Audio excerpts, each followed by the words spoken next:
खुलुमबाय गोजोन फुंबिलिनि गासैबो बडलेण्ड बुब्लिनि अनसायगिरिफोरखौ बरायग्रोबाय। दिनै 22 फेब्रुआरि रबिबारनि फान्जामुथिखौ फरायथिनो लादों आं उदांस्रि मुसाहारिया।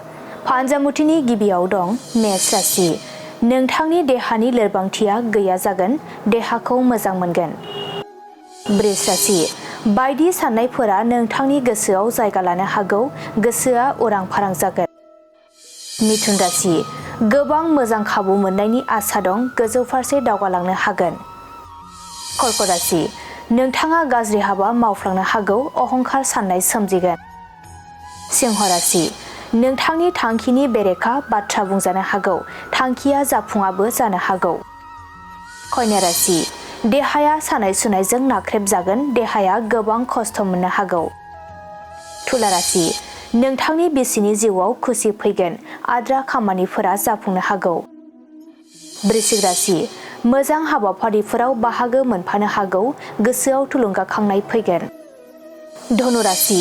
नोंथांनि फिसाया उन जाना थानांगोन, फरायनाय बिथिङाव लोरबां जानो हागौ। मकर राशि।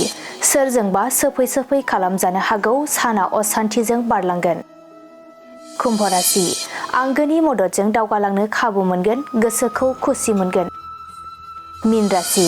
नोंथांनि नखरनि गोरोबलायनायखौ सुथुरा मेगन सानो हागौ, गाज्रि सान। दिनै सानसेनि राशि फरायथिनायाबो एसेनोसै। आसा खालामो नोंथांनि दिनैनि साना मोजाङै मोजां थांगोन, बेखौ बडलेण्ड बुब्लि नखरनिफ्राय मिजिंथिबाय। गोजोन्थों।